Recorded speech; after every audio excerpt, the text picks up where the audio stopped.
Bien, on laisse passer le grésillement et nous retrouvons une nouvelle et passionnante vidéo de grammaire, la vidéo numéro 7 du minimum de survie grammaticale et qui concerne les démonstratifs. Deuxième grésillement normalement. Alors je vais vous donner un plan de la vidéo avec quelques codes couleurs parce que ça vous permettra de vous retrouver plus facilement. Je me répète sans doute, mais en bas sur YouTube vous avez le curseur pour avancer dans la vidéo et quand vous le faites, normalement il y a une petite miniature qui apparaît. Ça vous permettra peut-être de vous retrouver plus rapidement. Je vais essayer de penser à ne pas oublier de mettre en description le minutage également, ce qui peut être une autre méthode pour retrouver l'information qui vous intéresse rapidement. Alors, notre vidéo va se composer de 3 parties. La première concerne les adjectifs démonstratifs qui sont facilement identifiables puisque l'adjectif démonstratif est toujours suivi d'un nom. Donc, assez simple à repérer. Ensuite, en numéro 2, on aura les pronoms démonstratifs. Alors, les pronoms démonstratifs, eux, remplacent carrément le déterminant et le nom. Et enfin, en numéro 3, nous avons une dernière catégorie de pronoms, les pronoms neutres, et eux, carrément, remplacent une phrase, un texte ou une idée complète. Donc, c'est beaucoup plus large. Voilà, repérez bien donc les codes couleurs pour pouvoir vous repérer rapidement. Nous attaquons tout de suite ces démonstratifs par 3 exemples sur les adjectifs, les pronoms et les pronoms neutres. Pour les adjectifs, je vous propose cet exemple-là. Este professor, qui signifie ce professeur, et vous voyez ici donc un adjectif démonstratif suivi d'un nom commun, facilement identifiable.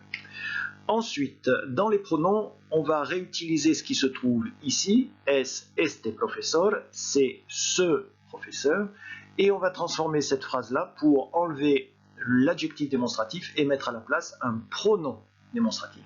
Es este, c'est celui-là. Vous pouvez immédiatement constater une différence très importante, mine de rien, au niveau de l'orthographe, puisqu'ici vous avez un tilde, un accent écrit, alors que là, vous n'avez absolument rien. Donc, quand c'est un adjectif, pas d'accent. Quand c'est un pronom, il y a un accent. En tout cas, un pronom normal, entre guillemets, général, pas un pronom neutre. Ben justement, les pronoms neutres. L'exemple est très court, c'est celui-là. Es esto, j'aurais pu même dire c'est ça. Et vous voyez que esto ici remplace toute une idée, toute une phrase dont on a parlé avant. Bien entendu, je n'ai pas mis cette phrase, cette idée avant, ça aurait été trop long, mais ça englobe vraiment un ensemble. Et vous pouvez voir que la différence avec les 2 précédents, c'est la terminaison. Vous avez ici une terminaison O, alors que là, et ici, c'est une terminaison en E dans ces exemples-là. Donc voilà un petit peu quelles sont les différentes catégories de démonstratifs avec les exemples, histoire de comprendre un petit peu mieux la différence entre adjectifs, pronoms et pronoms neutres. Alors maintenant, les adjectifs démonstratifs, les voici. Je vous ai mis la liste avec souligné le féminin. Ça donne este, esta, estos, estas. Donc voilà pour la liste des adjectifs démonstratifs. Oui, ben non. Parce que vous avez également cela. Esse, essa, essos, essas. Le féminin étant souligné. Voilà. Non, vous avez compris qu'il y avait un espace ici, donc forcément il va y avoir une 3e liste que voici, qui se prononce aquel, aquelia, aquelios, aquelias. Donc on a 3 listes de démonstratifs. Pourquoi ? On va le voir à travers des exemples.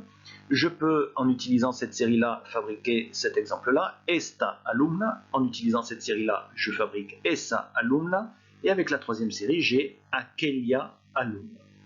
Alors, que signifient ces 3 exemples ? Je vais vous donner la traduction, c'est extrêmement simple, ça donne esta alumna, cet élève, essa alumna, cet élève, aquelia alumna, cet élève. Alors, voilà qui est quand même assez bizarre. On a 3 séries de démonstratifs que l'on traduit de la même façon à chaque fois. Pourquoi ? Eh bien parce qu'en fait, en espagnol, esta ne signifie pas exactement la même chose que esa ou que aquella. Et la même chose pour chacun des 3 démonstratifs. Il y a à chaque fois une petite nuance entre ces 3 utilisations. Laquelle ? Eh bien, si je prends la première série, celle qui est sur fond vert foncé, la série este, esta, estos, estas désigne tout ce qui est proche de la personne qui parle, dans l'espace et dans le temps. Donc, si j'utilise esta alumna, certes, ça veut dire cet élève, mais c'est une élève qui est proche de moi. Soit quelqu'un qui n'est pas loin dans la classe, soit une élève que j'ai cette année. Ensuite, la deuxième série d'adjectifs démonstratifs. Alors, le groupe esse, essa, essos, essas est utilisé par la personne qui parle pour désigner tout ce qui est à mi-distance ou qui est à une distance indéterminée. Ça vaut pour l'espace et également pour le temps. Si je dis essa alumna, je vais désigner une élève qui n'est pas proche de moi, qui n'est pas loin, qui est quelque part à mi-distance. J'utilise donc le groupe esse. Ça peut également servir à désigner une élève pour laquelle, disons, je ne me préoccupe pas de savoir si elle est près, loin ou à mi-distance. Simplement, je la désigne. Et il nous reste maintenant le dernier groupe, aquel, aquelia, aquelios, aquelias, qui est utilisé pour désigner tout ce qui est loin de la personne qui parle, dans l'espace ou dans le temps. Et quand je dis aquelia alumna, ça veut dire bien entendu encore une fois cet élève, mais là je parle de quelqu'un qui est éloigné, donc quelqu'un qui va être par exemple au fond de la classe, ou éventuellement d'une élève que j'ai eue il y a 4 ans, 5 ans, 10 ans, quelque chose qui est éloigné dans le temps. Et à ce moment-là, je vais utiliser aquelia alumna.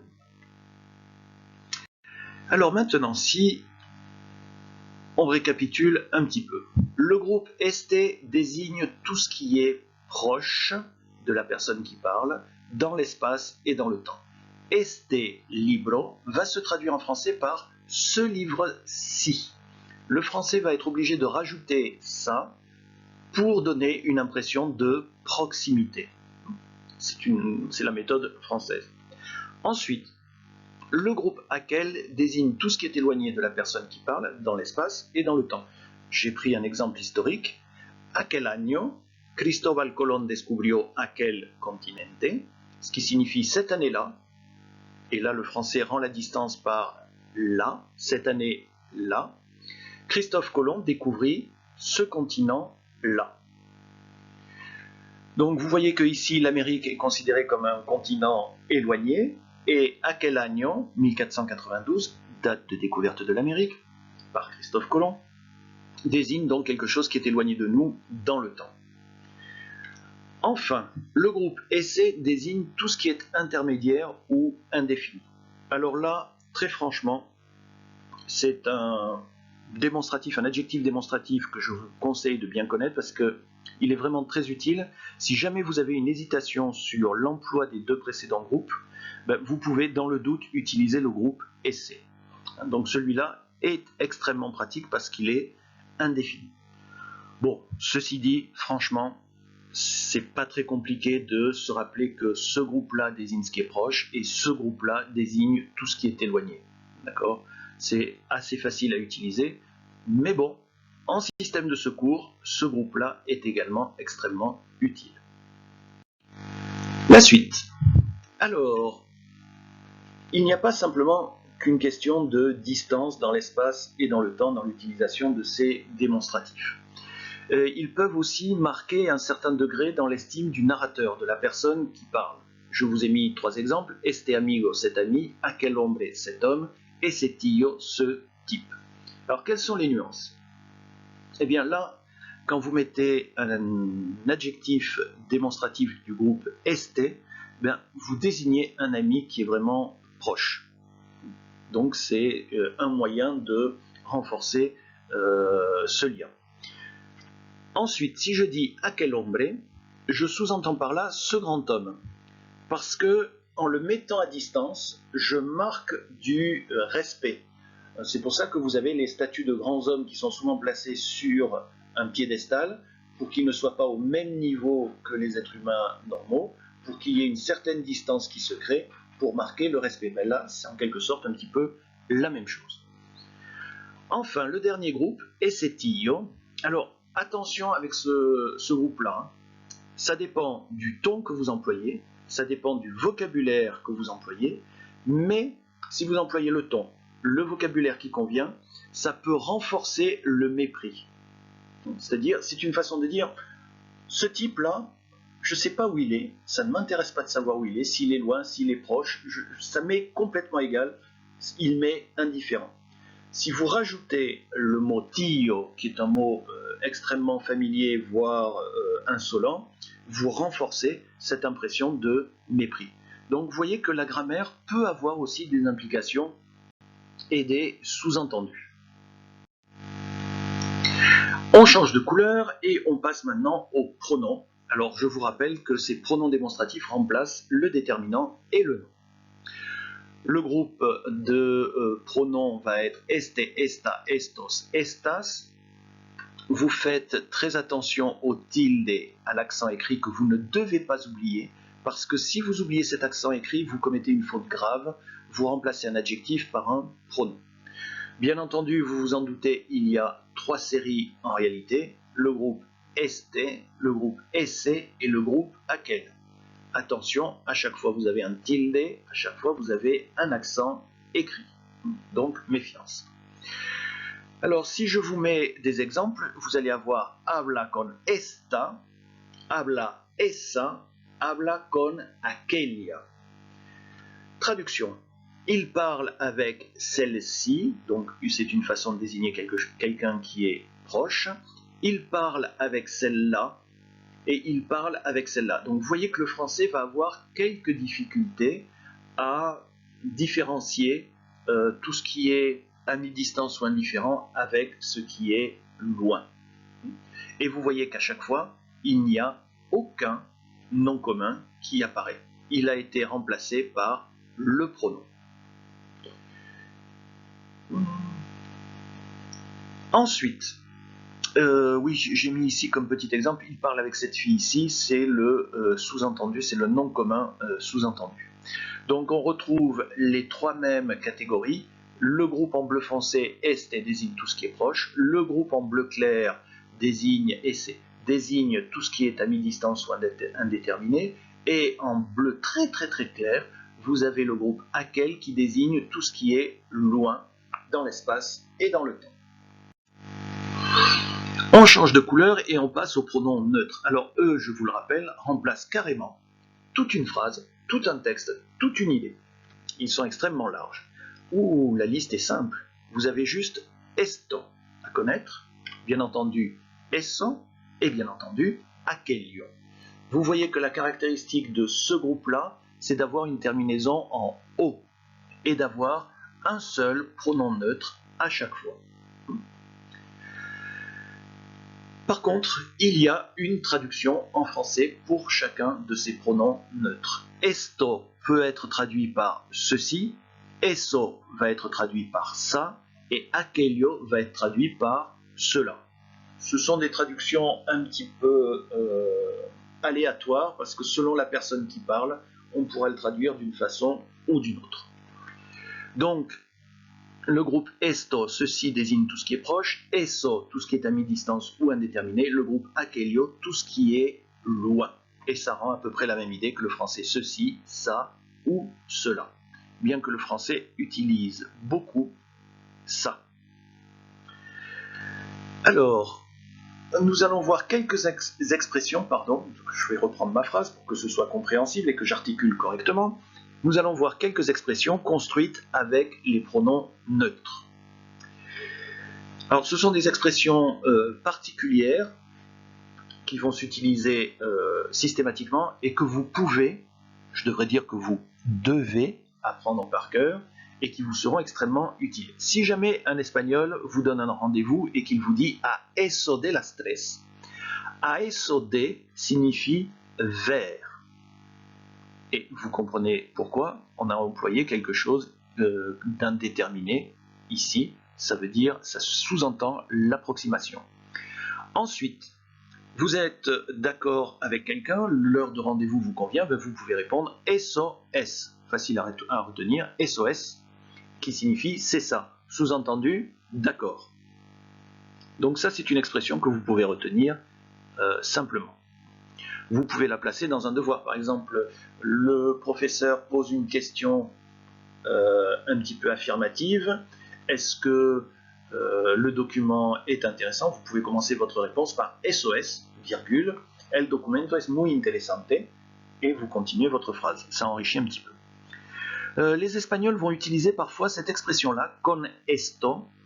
Alors, la justification du pronom réfléchi, c'est que ça renvoie à quelque chose qui a été dit juste avant, donc qui est proche dans l'espace de ce mot-là, et ça signifie malgré cela, ou malgré ça, l'un ou l'autre. Là, c'est indifférent. Beaucoup d'histoires peuvent commencer par cette expression-là, en aquel entonces, ou quand vous évoquez des souvenirs lointains, bon, dans votre cas, en tant qu'élève, peut-être qu'ils ne sont pas très lointains, oh, quoique si, même quand on est en collège, ce qui s'est passé quand on était enfant semble lointain. Donc vous pouvez effectivement utiliser en aquel entonces, qui signifie à cette époque-là. En français, on va utiliser aussi beaucoup l'expression en ce temps-là. Voilà, c'est des nuances. Donc là, vous avez 4 expressions que vous pouvez réutiliser et que je vous conseille d'essayer de placer dans un devoir à l'écrit. Celle-là sera assez amusante. Celle-là sera extrêmement utile en Espagne pour se donner un rendez-vous. Et celles-là sont très largement réutilisables dans des devoirs. Là, pour confirmer que vous êtes d'accord avec une affirmation précédente, et celle-là pour marquer une petite opposition. Bien, alors on va faire un petit entraînement. Il faut remplacer l'article par le démonstratif et le nom par un pronom si possible. Là, vous avez el profesor explica la regla. Donc ce qu'il faut faire, c'est remplacer cet article-là par un démonstratif. Et deuxièmement, il faut remplacer ceci par un pronom si c'est possible. Exemple, este profesor explica esta regla. J'ai remplacé el par este, ce professeur-ci, donc qui est proche de moi, explica esta regla, cette règle que nous sommes en train d'étudier maintenant, donc proche dans le temps. Et vous pouvez obtenir aussi la phrase suivante, este explica esto. Alors là, je n'ai pas mis l'accent écrit parce que sur une majuscule, ça ne se fait pas, mais normalement, il y en a une. Ici, vous avez un pronom qui remplace le déterminant et le nom. Et là, également, vous avez un pronom neutre qui remplace toute une idée, tout un fait. Alors maintenant, vous allez remplacer le mot la ciudad par un pronom ou un adjectif démonstratif. Alors, no he visitado la ciudad de Argentina, je n'ai pas visité la ville en Argentine. On sait déjà de quelle ville on parle, mais je ne l'ai pas cité ici. Vous faites pause et oralement, vous essayez de faire l'exercice tel qu'il est demandé juste au-dessus. Vous faites pause. Et nous avons comme solution no he visitado aquella ciudad de Argentina. On va supposer que, étant en France, vous considérez que l'Argentine est quelque chose de loin, donc cette ville d'Argentine est également loin. Vous utilisez le démonstratif aquella. La clase es mi clase.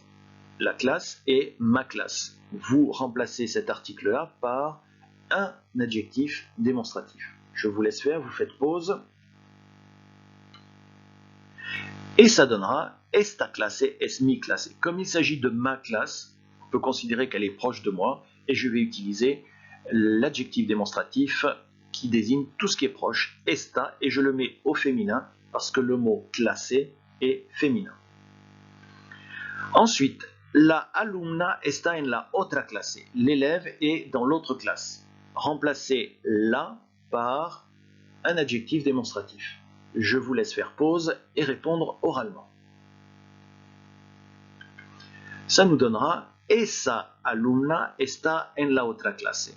Alors j'ai utilisé l'adjectif, pardon, je vais y arriver, l'adjectif démonstratif neutre, non pas neutre, pardon, qui désigne tout ce qui est à mi-distance ou qui est indéterminé. Je n'ai pas apporté de précision. Ensuite, las ideas de la época eran interesantes. Les idées de l'époque étaient intéressantes.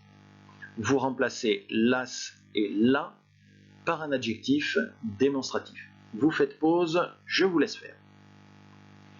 Et ça nous donne aquellas ideas de aquella época eran interesantes.